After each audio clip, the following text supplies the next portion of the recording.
Welcome back, everybody. Another episode of the Soft Dump in the Corner podcast presented to you by, of course, North 6 Sports. What a day. Lots of hockey news, lots of sporting news out of the world, if you will, for lack of better terms. First and foremost, before we get into anything, of course, let's talk to it. Jordo here on the mic. I'll be your host today, of course, with my buddy Luke Pendlebury. Luke, how you doing today, my man? Going on, guys? Things are good.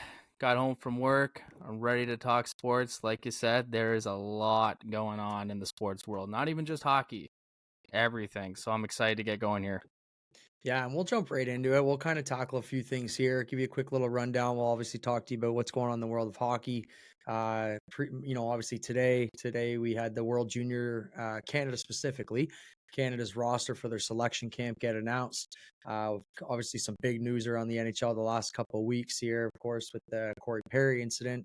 We're going to talk to you a little bit of what's going on in the standings of the NHL, surprises, disappointments. So stick around for that. A couple good debates that are going on here as well, too, that we're going to bring up. So without further ado, why don't we pass it along to you here, Luke? Let's talk about the World Junior Championship roster.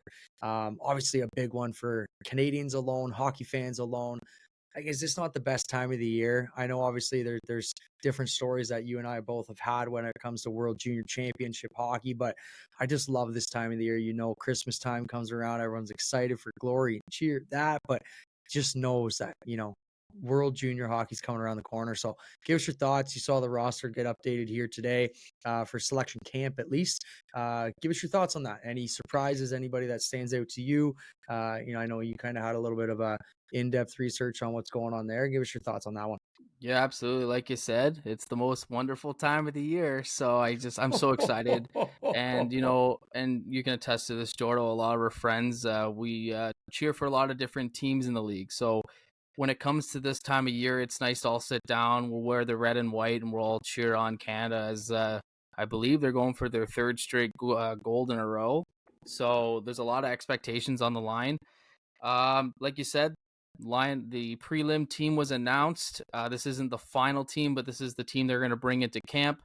One thing I think a lot of people don't realize, Owen Beck is the only kid coming back from last year's team, and that's going to be a big difference when it comes in. Everyone's not going to be playing together. They're going to have to learn to play together because that's the biggest thing. You look at the Team USA, a lot of them are coming from National Development Camp.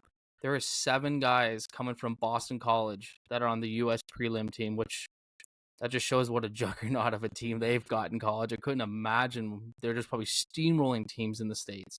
But it's like Michigan a couple of years ago when they had, 2 or 3 top 5 picks and 4 or 5 first rounders. Crazy. So for Canada, I think just to highlight some names that I've seen on here, I already mentioned Owen Beck, returnee, great two-way forward. He's a draft pick by the Montreal Canadiens. I think he'll have to take in a leadership role this year. He has the experience coming back after winning gold. He was a late fill-in last year, I believe. I think it was Doc who got injured last year, so he has replaced him. Played very well, only on a couple weeks' notice, so he had to really learn how to play with the group, but I thought he did well. So another player to look out for, projected number 1 overall pick, Macklin Celebrini, a kid that's been lighting it up at BU, 10 goals, 15 assists in 15 games. Being as young as he is, first year in college or university, we'll call it, he's really taken a step forward in his game and really kind of proving to everyone that he can be that first overall pick. Matthew Savoy is another kid that I've noticed playing in the Western Hockey League, 23 points in 10 games. He's stepping up his game.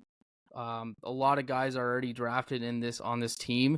So there's just kind of shows you what kind of powerhouse that Canada has. I mean, year in, year out, it's always the select few that haven't been drafted yet, obviously because of age. And then even look at the Toronto prospects, Fraser Minton and Easton Cowan, 2 young studs that actually even got to crack some NHL time at the beginning of the year. So as a lot of people know, they're going to be very effective. They're back in junior, lining it up. This is just giving an opportunity to play against other young guys, and hopefully they can dominate at the biggest stage in junior. For Team USA, they have a really good team as well. I think they're going to give Canada the biggest problem when it comes to the World Juniors. The one name that stands out to me on that team is Lane Hudson, Montreal defensive draft pick. A lot of people are saying he's could be the next Cale Makar. The way he skates out there and moves, his IQ is so high. I believe he's got 20 points in 16 games as a D-man in college. Just seeing over a point per game by a D-man, especially at that level, is very rare. So Montreal has something to look forward to on their back end in the next couple years. Cutter Gauthier, another solid player. He's a 5th overall pick. He has 12 goals, 8 assists in 16 games. So he's almost even a goal a game. And like I said, 7 players from Boston College on this Team USA prelim roster.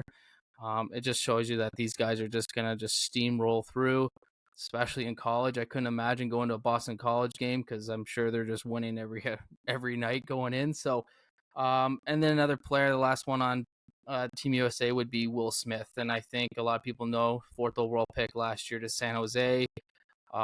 He put up. He's got 22 points in 16 games this year, but I believe he surpassed over 100 in the U.S. development camp. So lots of promise, especially for San Jose, who is probably going to be looking for some offensive power in the next couple of years as they are struggling this year. But looking forward to the year. Like we said, it's the best time of year, and we can all get together and cheer on Team Canada. So I'm excited. Well done. Very well done. You know what? Thank you. First thing I thought of when you said Will Smith, and I'm sure everyone can attest to this, in West Philadelphia, born and raised. So, I mean, true. Yeah. So just jokes aside, I just kind of looking another thing just to point out super quick. I didn't look at USA's roster in particular, probably comparable here. Selection camp, excuse me, 25 players. Canada's selection camp, 25 players are drafted to the NHL. So a lot of good experience so far. As you pointed out, several players have already played NHL games, which is good. That's just kind of going to give them that little bit of a boost. I'm sure they've had a few things that they need to work on. And of course, when you play at the highest competition, generally speaking, you bring out the best to your abilities, hopefully. Just like you pointed out, Minton and a couple of those guys, Owen Beck, of course, that have that experience, they're going to need to be the difference makers in this team. You also pointed out several times, a lot of these guys don't play together, right? You put best on best together. Unfortunately, there's 4 lines of hockey. Some guys are going to be going from roughly 20 some odd minutes a night in their junior teams or, college teams, whatever you name it, to playing a 4th line minutes, which is something that they're not used to, something that every single year it happens. Best on best always brings it out, right? And you always find a couple players, like you pointed out last year, Owen Beck stepped in the lineup. He was a +1. Guys got injured. He found some times, took advantage of that time on ice, made the best of it, and found himself a couple good scoring chances, scored some big goals for Canada, and of course won a gold medal. So those are some of the big things for sure. It's so tough, man. Like you look at the caliber of hockey players nowadays, you don't really have that same. Like I think of those back in the days of Zach Cassians of the world and Stefan Della Roveres of the world. Even when Phaneuf went and played, good nitty gritty, hard nosed hockey players that could do both things, go at both ends of the ice. Big time difference makers. Not to say that they don't have that, because when you bring the World Junior Championships together, you always have, hard nosed hockey. There's a lot of pissed off players, but I just noticed in the last couple of years, it's just so skill oriented. That skill set really takes over the speed, the passing abilities, all that type of stuff. The offensive flair, if you will, has really picked up in the last few years. So it's great to see. Like you said, I love this time of year. There's so many good countries, if you will, for lack of better terms, that can compete nowadays. It's not, you don't see too many of the 10-1, 15-1 games anymore. I'm sure you'll see them, but it's nice to see a few countries that really, even Germany of the worlds, kind of Swiss in the worlds, that are of the world, that kind of have made a name for themselves there. So it's gonna be interesting to see. Of course, we hope for Canada to have the best. USA is going to be a tough out. Sweden's going to be a tough out. Unfortunately, Russia's not going to be there. They would probably be a tough out. But as a whole, what are we, roughly 21 days at this point now, Yep. early into December. So we'll see how it plays out. Hopefully there's no Yes, serious sir. injuries, and we kind Yeah. of go from there, right? Anything else you want to touch on World Jays? No, I think we covered it all. Like I said, yeah, I couldn't be more excited for this time. I'm really looking forward, and I think one thing that I was a little surprised with is Cole Eiserman didn't even make the prelim team for Team USA. He's the projected number 2 overall pick. This was going to be an experience for him to really showcase what he could bring at the highest level. Not seeing him on there was a little bit of a shock. I believe, if I'm not mistaken, he has 10 goals, 4 assists in 14 games, 14 points in 9 games with 10 goals. So he's over a goal a game in US development camp. I know he's only 17, but at this point, you would think maybe he would have at least cracked the prelim roster and just kind of prove his way in. Maybe he'll be that extra man like Owen Beck, but yeah, I don't know. It's weird. I can't remember if I'm correct on this one. Shane Wright didn't make it his first year, right? Or did he? It's a good Because I question, know there's a actually. player Very not good long question. ago that missed out that one Hmm. year. Anyways, we can wrap around and get back to that. Yeah. I can't remember who it was that missed out on that camp that year. Didn't make it and was still a very effective hockey player in the NHL these days. Speaking of which, let's translate that into, we'll go right up to NHL talk here, keep everything rocking here. So, just kind of looking, we're obviously still fairly early in. There's a lot of teams that had hot starts, slow starts, surprises, disappointments, impact players, anything like that. Let's kind of chat about that right now. So who's kind of been, I guess if you want to look at team perspective, player perspective, you name it, coaches, doesn't matter to me, surprises, disappointments for you? Why don't you give 1, 2, kind of chat about that? Like, who do you got as a surprising player, team, disappointment, player, team? Go ahead. Team for a surprise for me is the Philadelphia Flyers. I think in my projections, I had them pretty well dead last in the Metro. Yes, it's still early, but 13, 10, and 2 in their first 25 games, I think surprises a lot of people. Just shows you the push that John Tortorella has on his players. I heard a quote the other day. They say his team plays with balls. He might not be the most skilled team out there, but god damn it, do they ever give her out there. And Yeah. I think with Sean Couturier coming back full time, I think is a huge boost to that lineup, especially in the day he was healthy. He was probably, I don't know, top 3 two-way forward in the league. So missing that is obviously huge in that lineup. Travis Sanheim has really stepped up in his role this year as well as being their number 1 defenseman. But that would be my big surprise there, especially sitting in a playoff spot. Will it continue? That's the big question. And then my disappointment, and I'm sure everyone can probably agree, the Ottawa Senators, they're dead last in the East. I don't know what the hell's going on there. Their team looks too good to be where they are. Big question is it DJ Smith? Is there time for a coaching change? I don't know. I think they just need a new voice in that locker room because I think the skill and the talent is there, but they shouldn't be where they are. So that has been a big surprise for me. Impact players. There's a few I have written down here. One's going to be off my bias, which is Nikita Kucherov. He's starting to kind of look like his 2018-2019 MVP season. They compared numbers I saw the other day, and he's got 4 more points than he did in his 2018-2019 season when he ended up eventually winning MVP. What did he put up, like 128 or 129 that year or Yeah, he something? was like 128, 129. So he's looking good. I've been watching a lot of Tampa Bay hockey lately. Obviously, team aspect, not very good, but on Kucherov's end, he looks as dominant as ever. He's all over the ice. His IQ is one of the highest I think I've ever seen in the league, just the way he moves the puck. And just makes his teammates obviously better around him. He plays with Braden Point, who's a very good goal scorer and a great forward. But just seeing the way he's playing out there, he's really giving it an effort. Sometimes it's a love-hate relationship with that guy. Some days he just doesn't give 2 shits out there, and it just pisses me right off. But lately, to start the year, despite being, I think they're like 10, 10, 10, and 4, or 10, 10, and 5. He's played well, and with Vasi back, looked great last night. Shut out Dallas, which is a big win for them. So hopefully they can get back on the train and get forward. And the other one I don't think a lot of people realize for impact player is Connor Ingram in Arizona.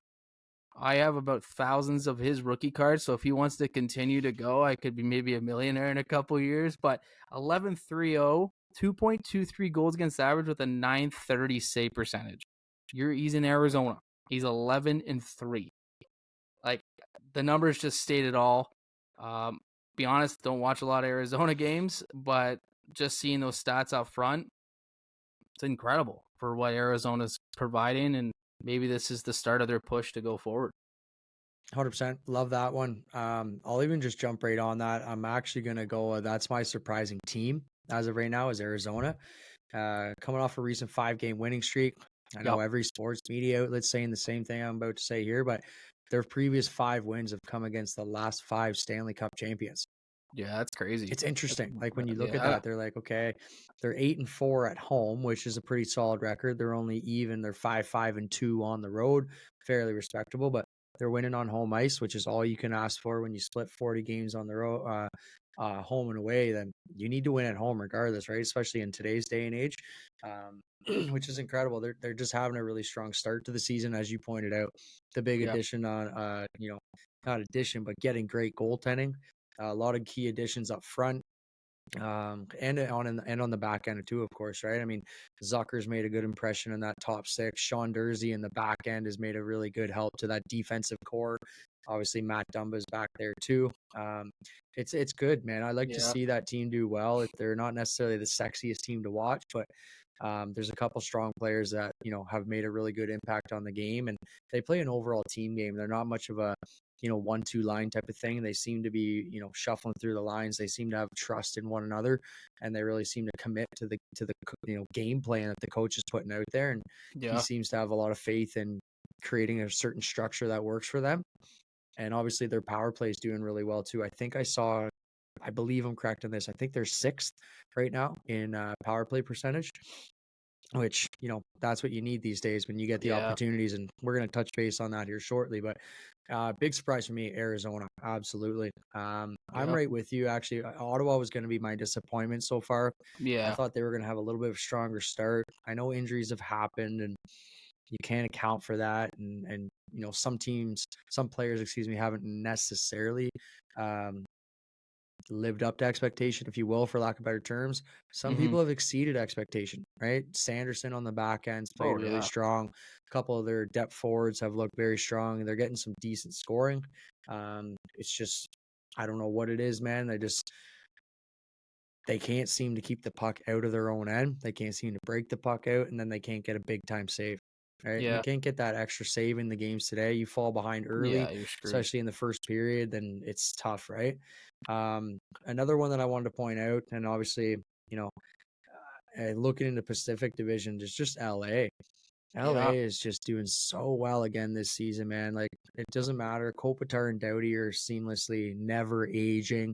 Kempe's starting to really, make a name for himself in that lineup. Trevor Moore, like, what's up, Leaf fans? Bet you wish you had him right now, scoring flashy, 2-on-1 goals, just hitting the old L1R when windmill. Chell 12 goals, doing some nasty moves. Like, a lot of depth on that. And then obviously Cam Talbot just had a bounce back year, right? It seems to be the year of the bounce back goalie, right? Demko had a pretty poor season last year. Bounce back year. Cam Talbot, not the best year last year. He had some issues with, going between Minnesota to Ottawa, bouncing around. He's had a wicked year. Jonathan Quick, right? You look at what he's doing. I think he was 7-0-1 at one point, I believe, with the Rangers, right? Sturkin goes down, next man up. Right? So it's a couple big pieces on the Kings that are really keeping them, relevant, but not even relevant. Like, they're just dominating play. They have a +31 goal differential right now. That actually leads the league by pardon me. Vancouver actually leads the league at +32. But next best up is plus 22. So between those two teams, both of which are leading by almost a 10 goal differential, which is very, very strong. So LA is a big team for me. I just want a quick shout out. The Oil are getting back on track. They are 7-3 in their last 10. So I'm Woo! telling you right now, you do not want to play the Edmonton Oilers if they finish as a first or second wild card and you have them in the first round. I really do think strongly that the Oilers are gonna get things back on the trains here and keep rolling. But shout out to Jordo for not having to burn his jerseys, and we'll go from there. Disappointments on my end, like I said, just quickly, Ottawa. But Columbus is another one for me too. I think that whole thing with Babcock to begin the season really messed with a lot of what they had going on there. Their chi, if you will. I Yeah, just think you look at Goudreau and you look at Laine making the money that they are. Werenski was out of the lineup for a bit with an injury, and obviously he's kind of starting to slowly get back in. But just a lot of their talent, right? Kent Johnson was sent down to the yeah, AHL. Like you get a lot of things that just aren't clicking for them right now. yeah, So it's just a weird one with that. But Columbus for me, man, I don't know what it is for that 5-6 year stretch there recently. They're one of those teams where you're like, they're gonna be tough to score goals against. They're hard nosed hockey players, right? When Torts was there, essentially, right? You look at the yeah. Torts effect and what he's doing with Philly now, right? So that's for me one of the big ones. In terms of impact players, I think one of the ones that stands out to me, or two of them, I guess, that from first and foremost is Brock Besser leading the league with Oh yeah, 17 goals in 25 games, and then even right behind him, 16 goals in 24 games is Sam Reinhart. Shout yeah, out contract years. It is the year of the contract yeah, years. It is the yeah. year of bounce back goalies and the year of contract years because Sam Reinhart is going to be paid. And I wouldn't be surprised if he simply says, I'll just wait for Willie Nylander to get paid because, as far as Oh I'm yeah. concerned, I have more goals than him and more points than him. Why should I not be making more money than him? I Yep. mean, so those two guys Oh just yeah. right off the start. And then I wanted to give a quick shout out too. Is so weird. I don't know why. He's an impact player for me, but he's just nasty. He's starting to really take a big step. Is Clayton Keller in Arizona? I guess this is Gross. the Coyotes podcast. For some reason, I just Arrgh! I just the way that he's taken his game to the next level. Like I said, he's gotten that team up to a six in the league, I believe, at this particular time for power play percentage. The kid looks good, man. He had a big injury last year that caused him, but he's still point per game last year, I believe, or close to. But he's going to be one of my big impact players as of this year, for sure. And then there's plenty others that we could sit here and look at. Shout out Frank Vetrano too, in Anaheim, who, if I'm correct, has I think 12 or 13 goals already, with a couple hat tricks. Pardon me, he has 14 goals in 24 games as well. So shout out to a lot of these kids that are just Damn. putting the puck in the back of the net are unexpected too, right? Which is pretty nice to see. Anything else you kind of want to touch on in terms of just early season or almost quarter of the season gone? Disappointment, surprise, anything else you want to touch on with that real quick? Yeah, well, I'm just looking at the standings here, and I think a lot of people. This is back-to-back years now. I think people thought maybe the Bruins were not going to be as good as they are, and they just keep proving people wrong. As much as I hate their guts, they are just killing it out there. 17-4-3, and even the Rangers are 18-4-1. And like you touched base on Jonathan Quick, given that secondary goaltending when Shesterkin either is fatigued or injured, it gives an opportunity for them to continue to win hockey games with like Excalibur goaltending. So people forget Jonathan Quick was the number one goalie for I don't know how many years, 10, 12 years, maybe more. And now you have him as a Two-time backup. Cup champ.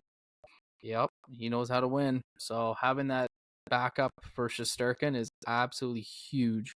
Um, but yeah, no. And even Florida being a little surprised being in second right now.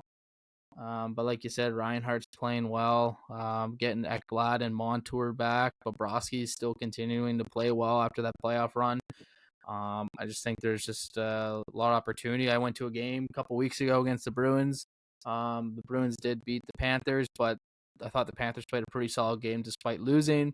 It just shows you that they can still play with the best of them, and they're up in the standings. So, yeah, So it should be an interesting year. See what happens when we get closer to playoff time. See what teams do to move the pieces forward.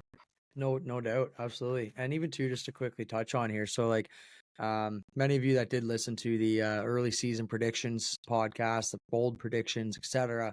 Um, how are we looking for some of yous for there, right? Like, I'll be the first one to sit here and say I had Oil winning presidents.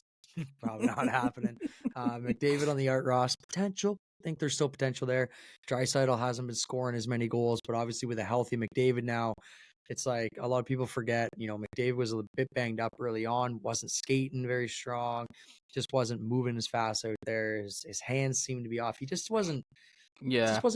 the same McDavid, right? Yep. He's healthy now, and you can clearly see that.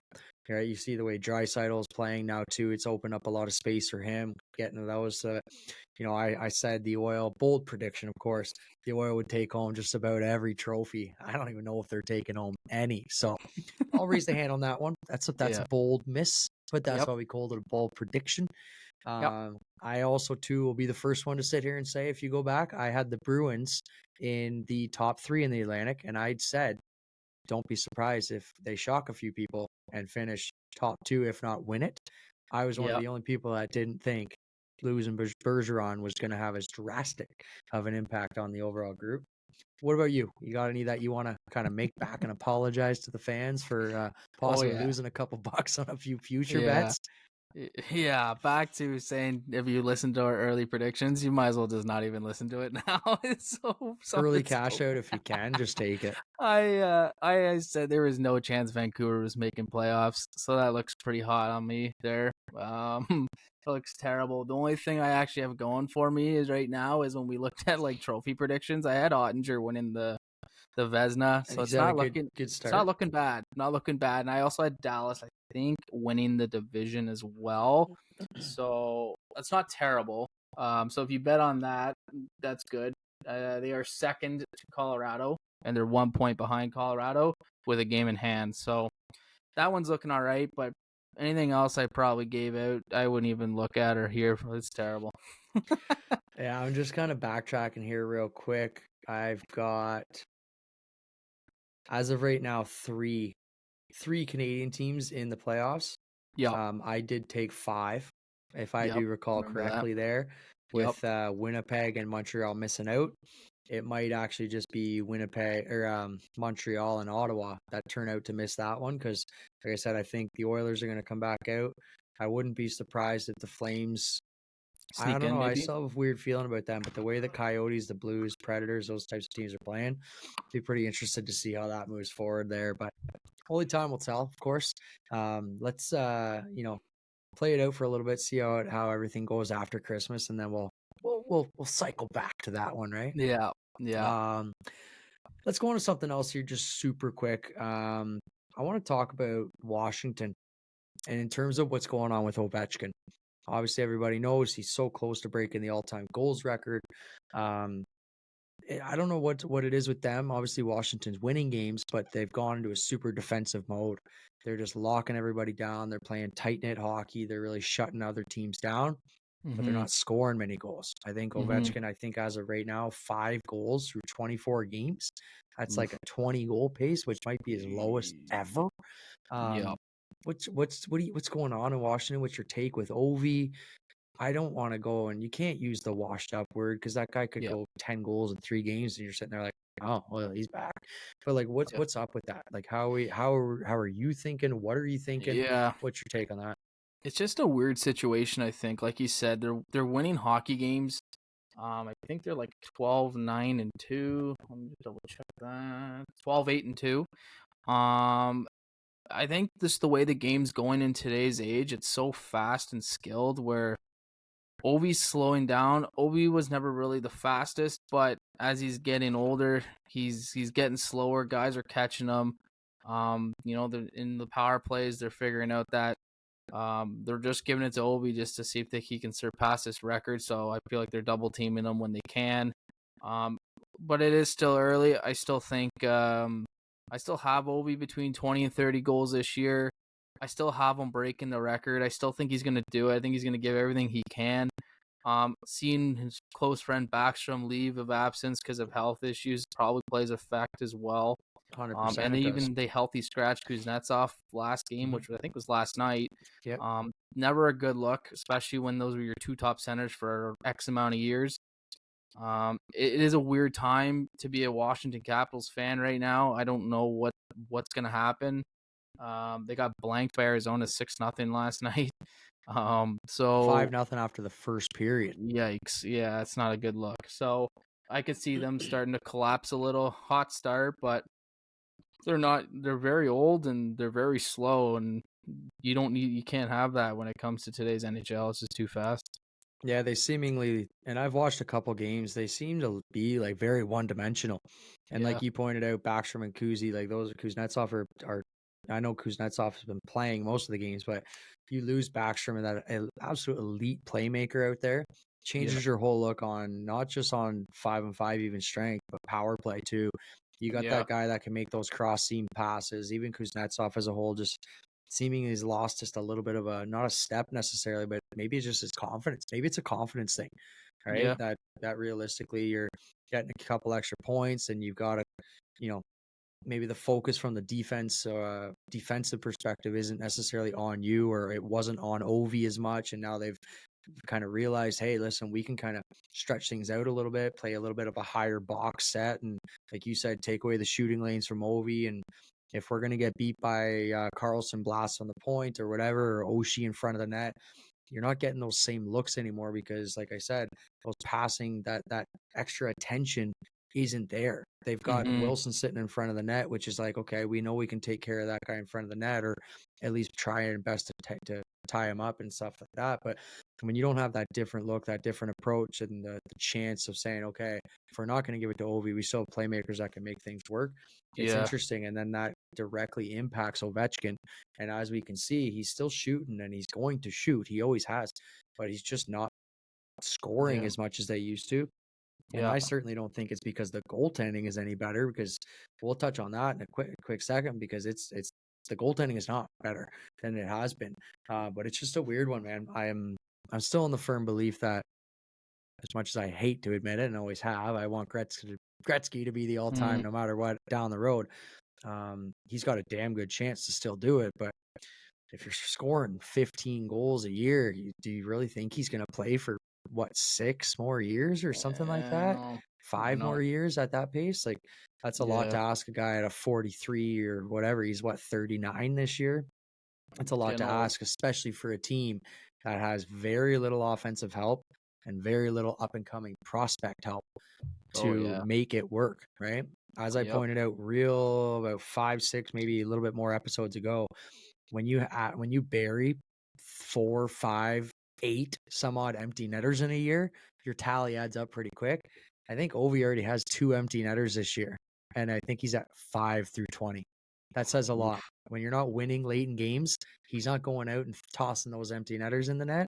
You're not getting no, those extra points, those extra yep, goals, right? So yeah, no, we'll see. absolutely, We'll touch base with this maybe even toward Christmas to see where he's at. Because, like I said, truthfully, that guy might put up 10 goals in his next 4 games, and everyone will be like, oh, he can still do it, right? But it's interesting to see. You just don't know, man. It's just a weird one with that. yeah. Anything else you want to tackle on the Caps? Nope, that's it. Just keep pushing away there, Alex Ovechkin. I'm a little bit of the opposite of you. I want to see him break it, just the fact that he's the player I grew up as a kid watching, and just seeing a generation player break such a pristine record that Gretz has hold.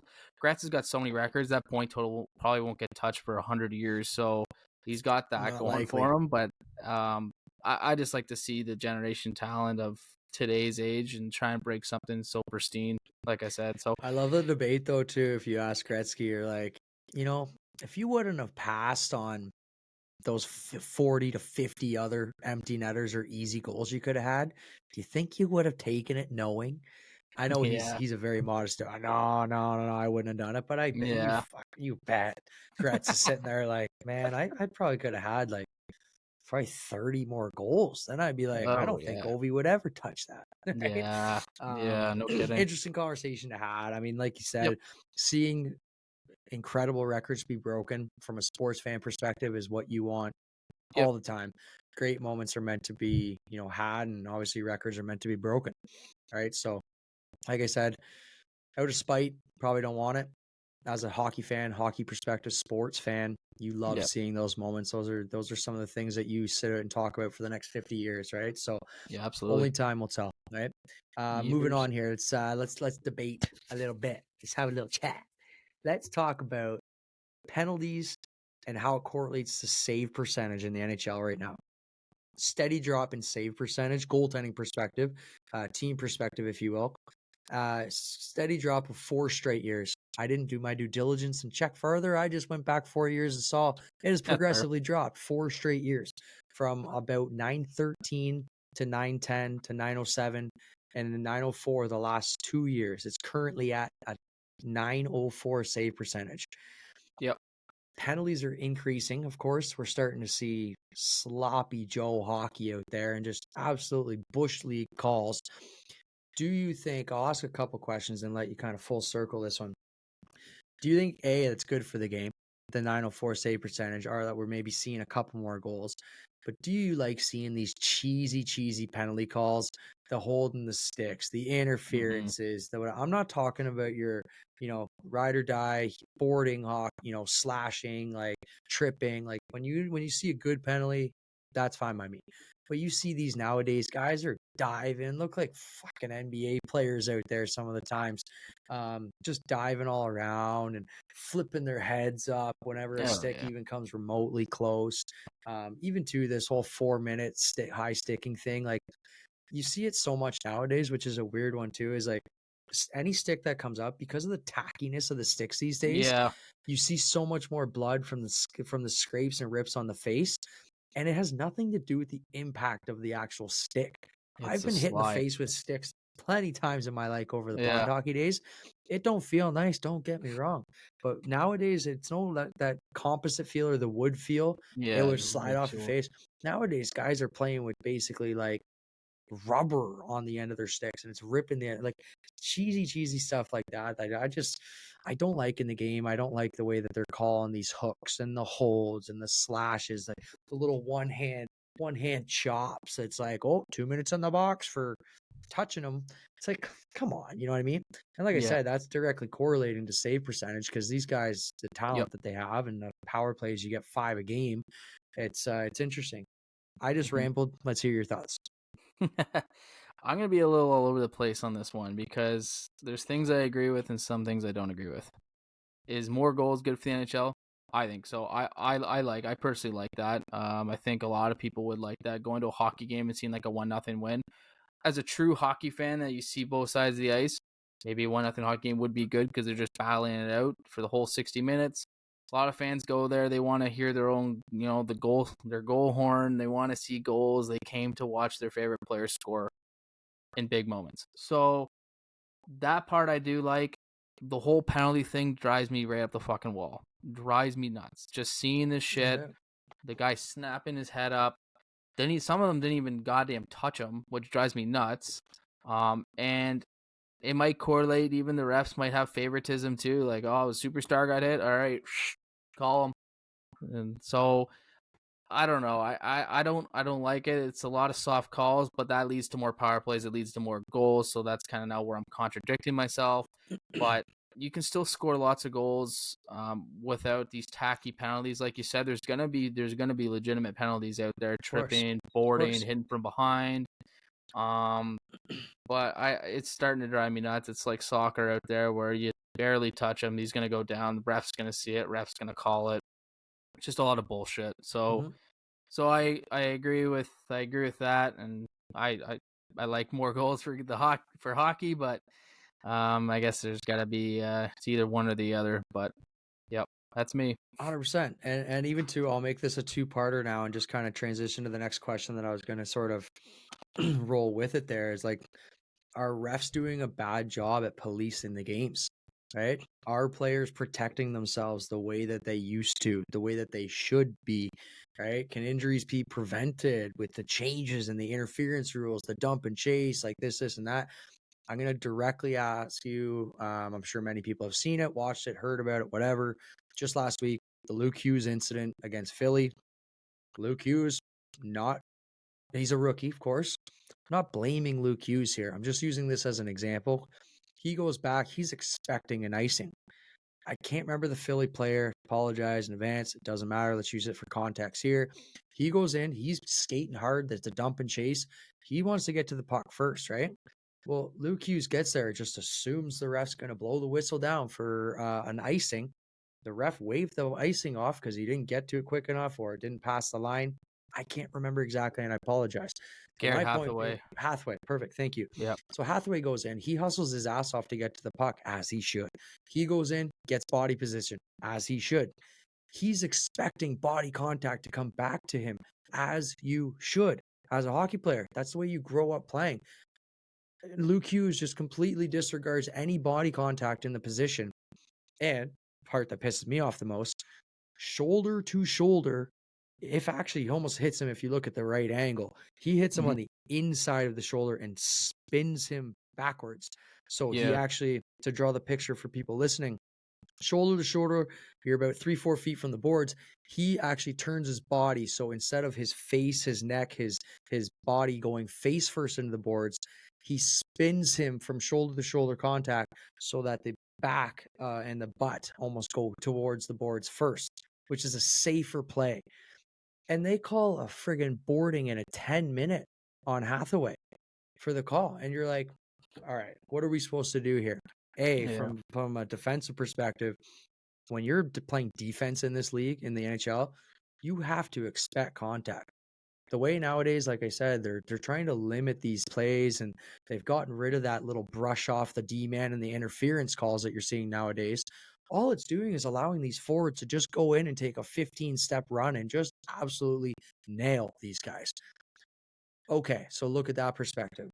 What's safer? A guy running in there at full speed and hitting a guy that's unexpected, or a player going back there and assuming the ref's going to make a call and he just disregards it and just gets absolutely smoked. Yeah. And then the ref just says, "Oh, I got to do something here because the one player didn't protect himself, so I've got to protect the ice. I've got to police it ourselves."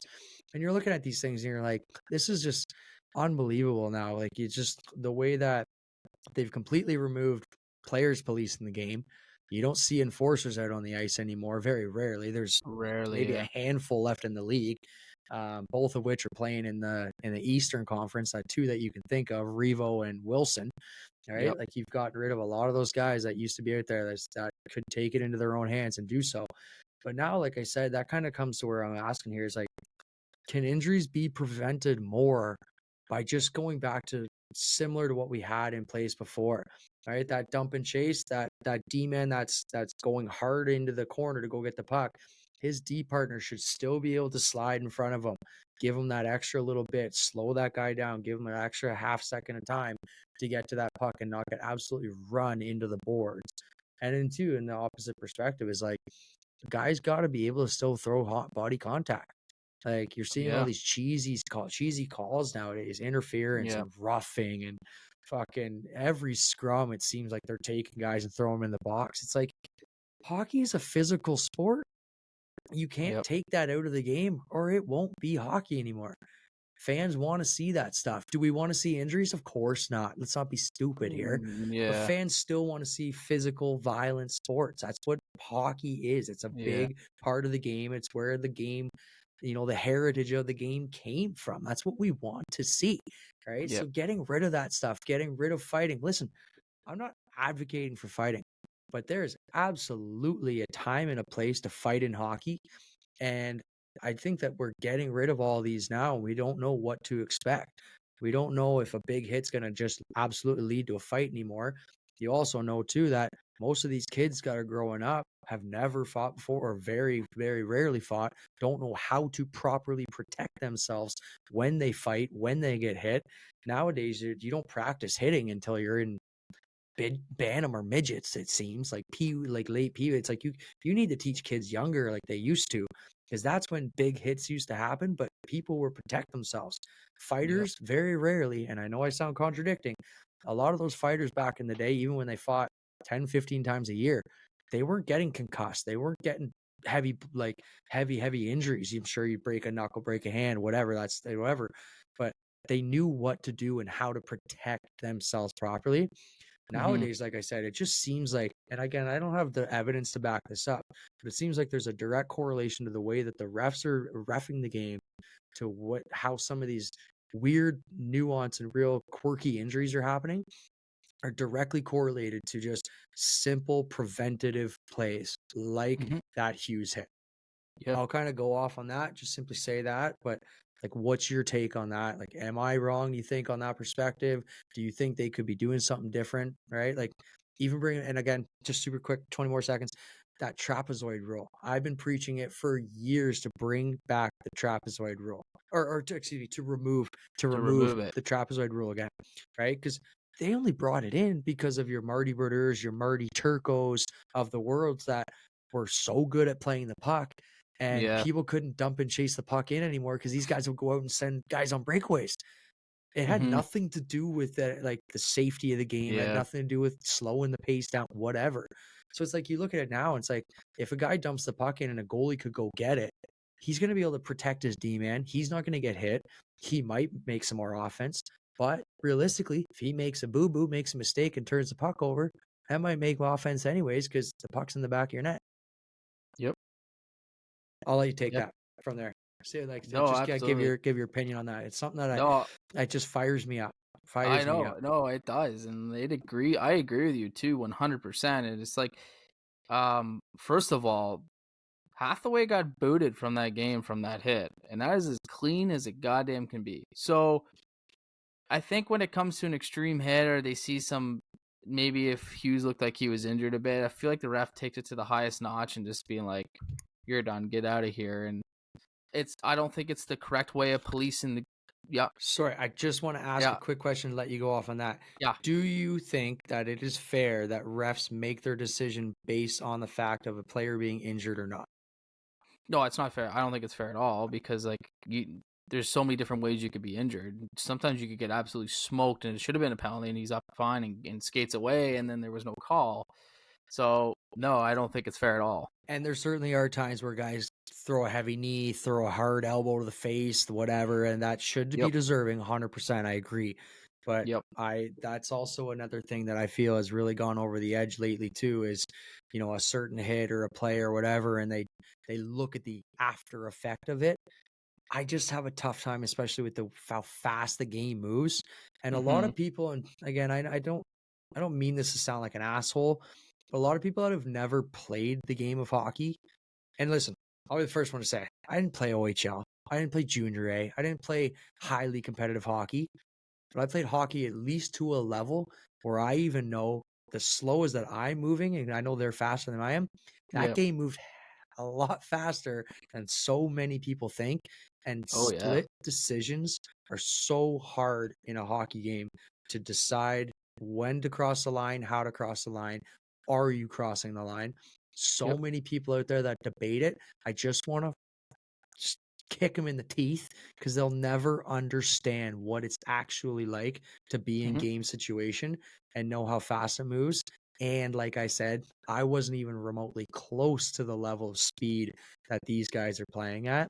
And the Yeah. fact that these happen so quickly, it's just people don't understand. Nowadays, we have all these cameras, they slow it down to a marginal nth, and you're like, well, this play that happened in half a millisecond, when you slow it down over a 10-second frame, you can really see how he was supposed to change. It's like, God, come on. You know what I Yeah. mean?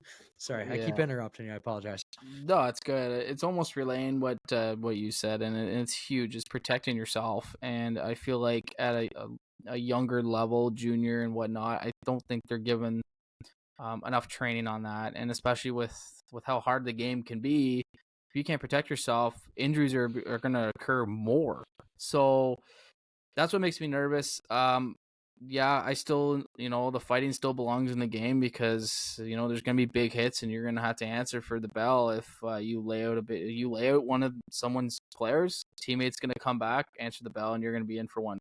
Um, Removing it from junior in the Quebec Major Junior League, I'm not overly in agreement with that at all. It's just like eventually it's going to come down the road where they're going to be like, all right, no hitting. And then these guys are not going to be prepared. Scouts are going to look at that and be like, these guys are one dimensional and they're not going to be able to hit.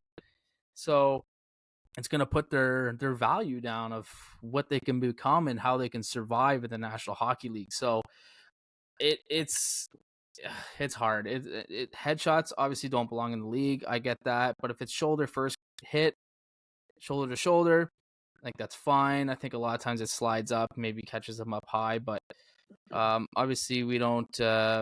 We're not all in agreement with the long-term effects. Obviously, with people with concussions and like PTSD and all those kind of brain injuries, but there's still hits belong in the game. It's going to be physical, like you said. It's our heritage. It started from the very beginning. But yeah, it just needs.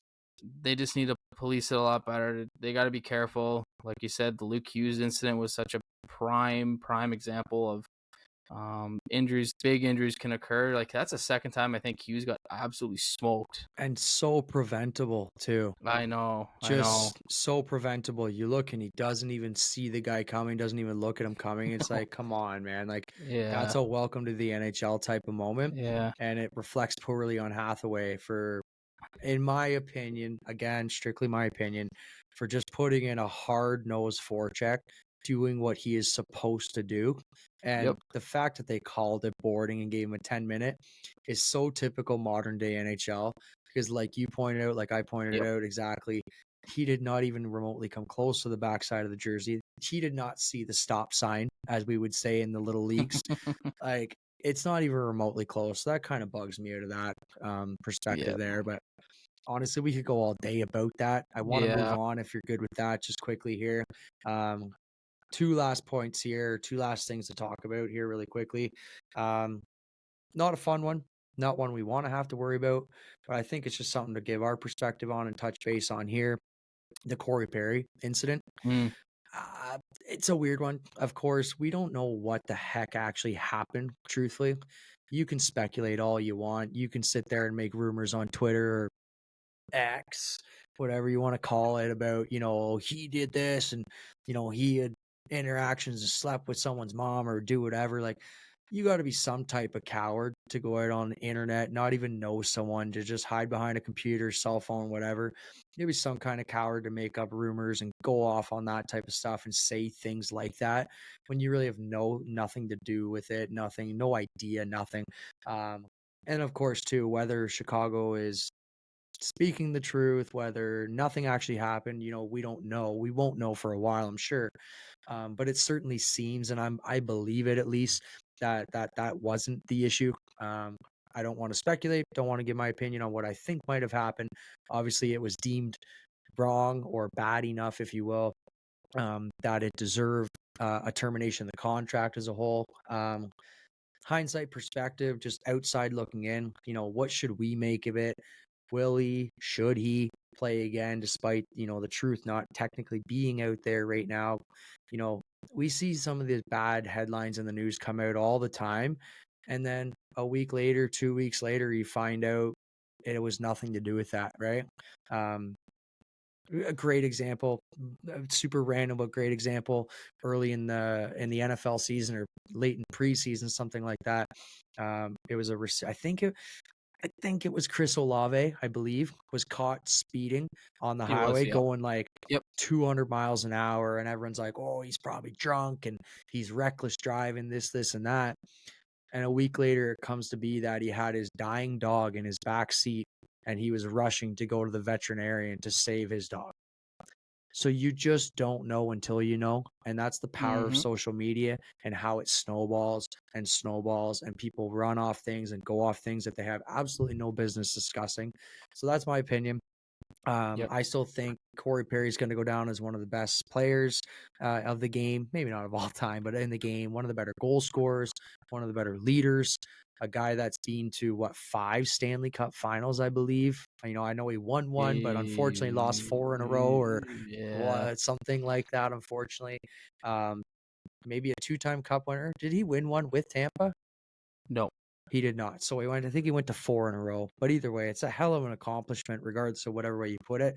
His leadership is, to say of his own. But I guess my main question for you, and you can go off, give your opinion at any ball, floor is yours. Does this do anything to affect his legacy? Yeah. So I'm gonna go back a couple steps here, and this whole situation is just fucking disgusting. It is a piss off. I feel so bad for both parties in the situation, Perry's family and Bedard's family. The whole thing, like, Bedard already has enough on his plate coming into the league as an 18-year-old.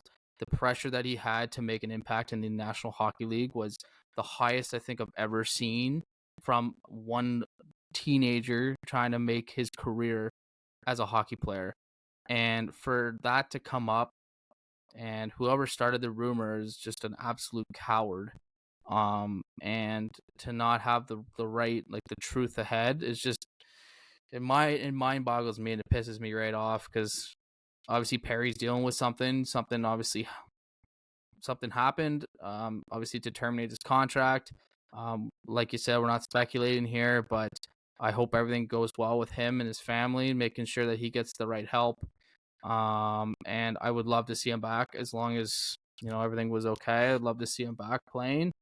I don't think, I guess, until the story does come out, at this point in time, I don't think it should affect his legacy of what he's brought to the NHL.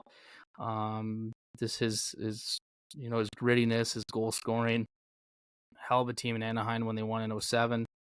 But it just seems like the one thing that really stood out to me is Chicago and Tampa played a few weeks ago, and Perry was on the bench, and 8 Lightning players came over and to talk to him. So, in my opinion, that just kind of shows you what kind of player and person that Corey Perry is. Obviously, a lot of people looked up to him, as a figure in the NHL. It's just sad to see kind of what's going down, and like I said, I hope everything's all right with him, and he can get on the right path, and maybe he can find a team, maybe this year, most likely probably next year. He is getting older, so yeah. So I kind of hope everything's okay. Yeah, good wrap up. Well said, excuse me. Just kind of ended on this one. Kind of go a little more positive if we can, as we normally do. Of course, being close to Toronto, Toronto as a whole. Let's talk a little Toronto sports talk here, just super quick, just a kind of couple minutes here, just as we just about wrap things up here. Let's just super quick talk about the Leafs as a whole, as we're kind of carrying out the hockey talk here. Just straightforward. Do they make a trade? Can they make a trade? What's your take? I'll kind of give you my real quick 2 cents. I get the feeling that a lot of people do not want to help the Leafs out. We saw that with the Zadorov deal. The Leafs have the draft capital. The Leafs obviously know very well about this player, as Tree Living just came over. You obviously get the sense that Craig Conroy, maybe Conroy and Tree Living were good friends or had a great relationship. It was far too evident that ownership in Calgary wanted nothing to do with helping Tree Living out in Toronto and giving him the best deal possible. What's your take there? Or does it reflect on the possibility of not being able to get Tanev, as I know he was a big option there, who would make a hell of a impact on the Leafs there? What's your take on the Leafs as a whole? Just quick cap as we kind of wind things down here. Do they make a trade? Can they make a trade? Is bringing up a rookie or putting someone else in the lineup the answer? Do they wait out their injuries? Can they wait out their injuries? Like, what's your take? Yeah, I think the biggest thing that I read from the Zadorov trade was that Calgary didn't want to retain any salary. And I think that was a big part for the Leafs to acquire the big defenseman. But like you said, maybe it was, they didn't want to have any wiggle room, and they're just like, yep, we're not retaining anything. If this doesn't work for you, then basically screw off. So I did have Tanev written down here. I don't have any trade scenarios written down for me. I also, this is a bigger one. This would have to require to move a bunch of pieces probably, but I also have Noah Hannafin in here as well. I know he hasn't signed an extension. I read nor does he feel comfortable signing one at this point, so that's obviously going to worry Calgary down the road. Are they going to still have him? I believe he's a UFA, so that means he'd be right to the open market. Another name I have down here that maybe a lot of people have not thought about is Dante Fabro from Nashville. He's a right-handed D-man. He's 25 years old. One of the statistics I actually found when I was doing some research, And it's kind of random, but he sits 23rd in high danger shot attempt suppression. So basically, being in the area where in front of the net, a lot of high danger scoring chances. He's been able to be in the situation where he can block those shots. He can be in the way to reduce them. And this is an area where Toronto really struggles in. But a young defensive D-man, Nashville's got a surplus of defensemen. He's a right-handed shot, which I find is really rare today to find a half-decent right-handed shot. Is this something the Leafs could look into? Is he too young, unexperienced? Are we looking for someone maybe bigger, grittier?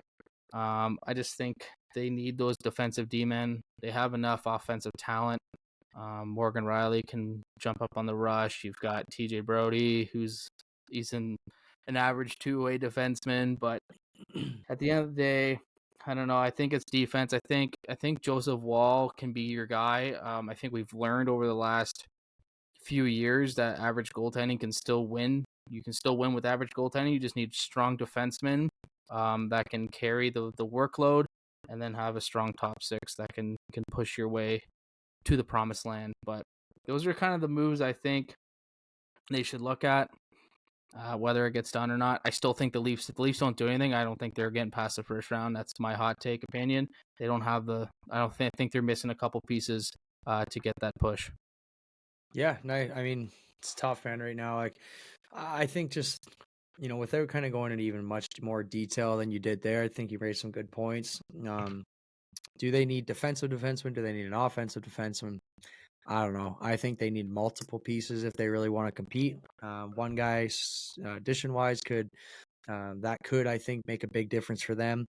Gotta admit, I hate this player. Shouldn't use hate. Hate's a strong word. I dislike this player a lot, but I think he would make a really good addition. And he's actually got a pretty fairly cheap contract. Is Anthony DeAngelo from Carolina. He's had a past. He's proven that he can put up some offensive numbers. He right now is currently in the depth chart, I think third or fourth right D behind Brent Burns and Brett Pesce out in Carolina, who have just a stacked defensive core. I think realistically, if you can find a way to make, a DeAngelo and a pick for, I don't know, you name it. I don't know. You put your best package together. Maybe it's a prospect or something from the Leafs that can help balance that out. You kind of go give them a little bit of a forward group, a forward player. I don't know what to add for them. I think DeAngelo could be a good little fit for them, but it's a weird one. We'll talk about that kind of as we kind of move out closer to trade deadline, what we really think they can do. I think the Leafs just need to get healthy again. I think that's a big one for them. I think right now with them playing 3 or 4 AHL guys in their lineup, no team wants to have that. Over the last few years, man, a lot of people don't realize the Leafs have avoided the injury bug very well. Unfortunately, it's catching up. It happens to teams all of the time.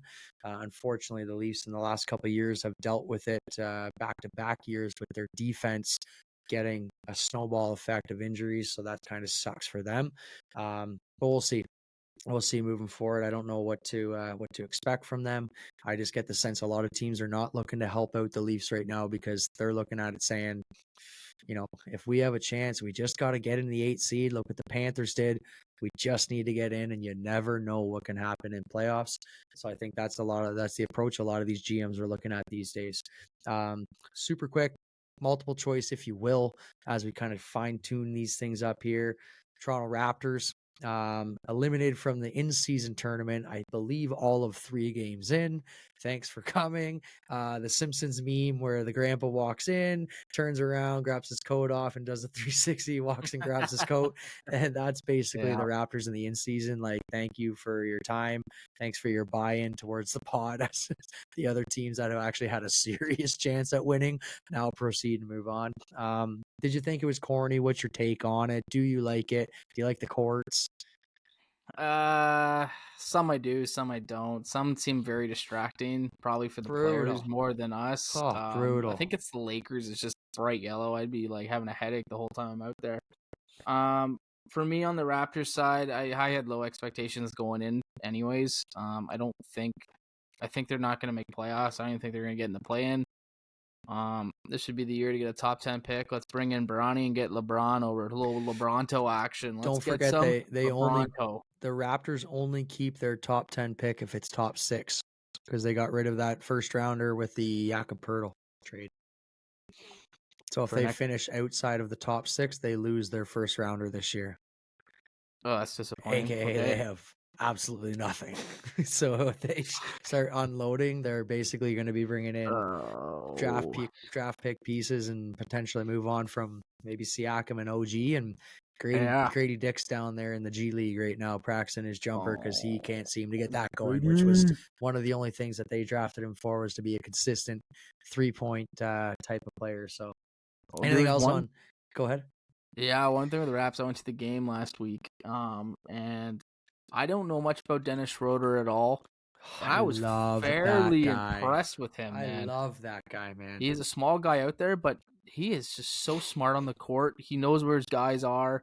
I was just very impressed. Going into the year, I was talking to some of the guys, and I was like, is he really going to be a number 1 point guard for the boys, like for the Raps? And he's played well. And Scotty Barnes is obviously taking another step in his game. I love the way he plays. He defends the best players. He did a great job of defending KD when I went and watched. But I mean, if they got to get another decent player this year, maybe make some moves. But people got to realize they're the most latest team in Toronto to bring home a championship. So yeah, they are. They can struggle for a bit. They deserve it. The claw. Thank you, Kawhi. We'll move on from that just super quick. Blue Jays talk. Big news, obviously, in and around our area here. They're obviously looking at bringing in a big name piece, whether that be Juan Soto or, of course, the big name, Mr. Shohei Ohtani. Does he really give them a chance to win? He's not pitching next year, don't forget. He's basically just hitting. Should they trade another star player away despite what these fans think? If you go out right now, a lot of people don't realize the Jays are already top 3rd in salary without Ohtani. They go out and sign him for a 50-some-odd mil contract. Their bats might look good, but they look good this year and they underperformed as well. Should they trade a star player away and get, that really good piece that a lot of people may not think, and get an undervalue, get that value player back, right? Despite what the fans want to do, think they should do. Does the new stadium renovations have anything to do with this? If they go out and trade away a Bo Bichette or a Vladdy Guerrero, going on with the management's decision to put all these expensive renovations away, or renovations into play, excuse me. Does that draw interest from the crowd? Are they going to be pissed off that all their season tickets are increased expensively, and prices for tickets and, food and bev at the game and parking at the game? All these things are going up incredibly much and incredibly high, excuse me. Does Shohei just simply bring this in? I mean, he's a hell of a player. Don't get me wrong, but just signing this guy really make them a contender? I don't know. What's your take on that?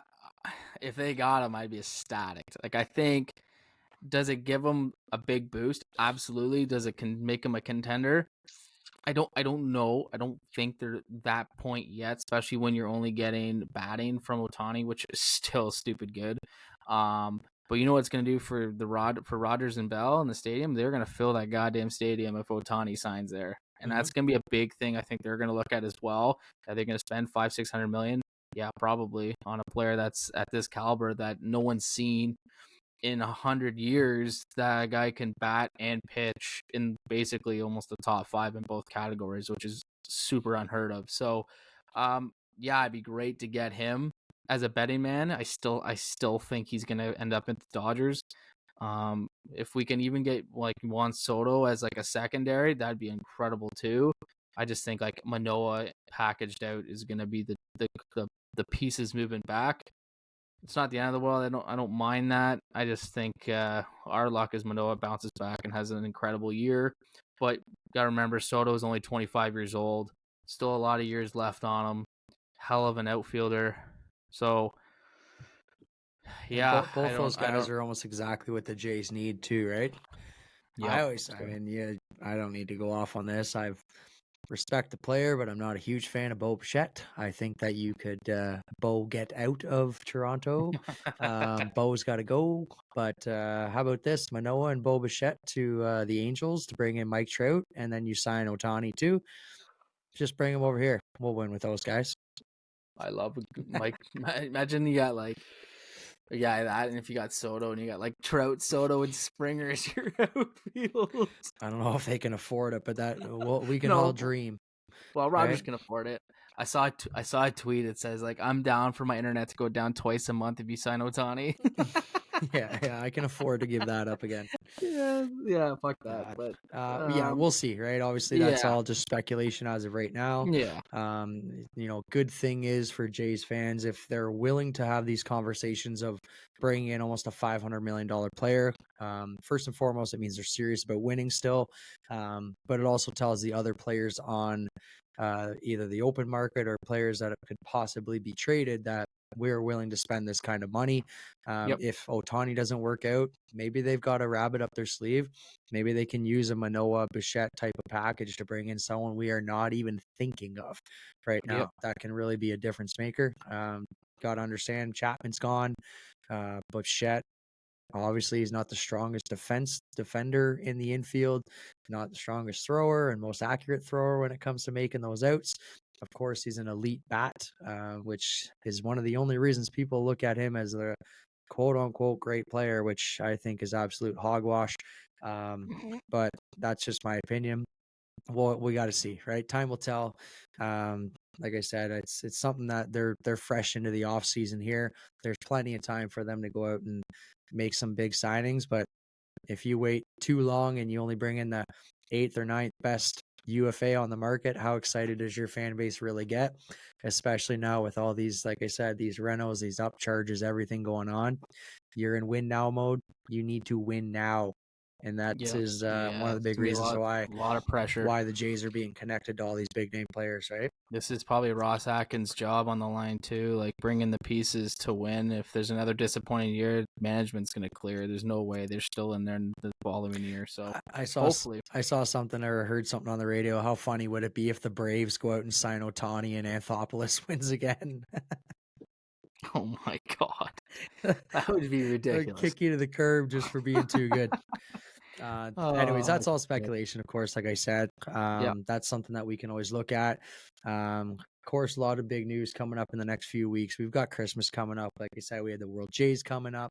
We got the make or break start to the NHL season in terms of getting to that past quarter way mark. Obviously, after Christmas, teams start to really analyze whether they're contenders or pretenders, and that's always an exciting time. As we said, we're going to follow along with Ovi's run. We've got World Juniors coming up.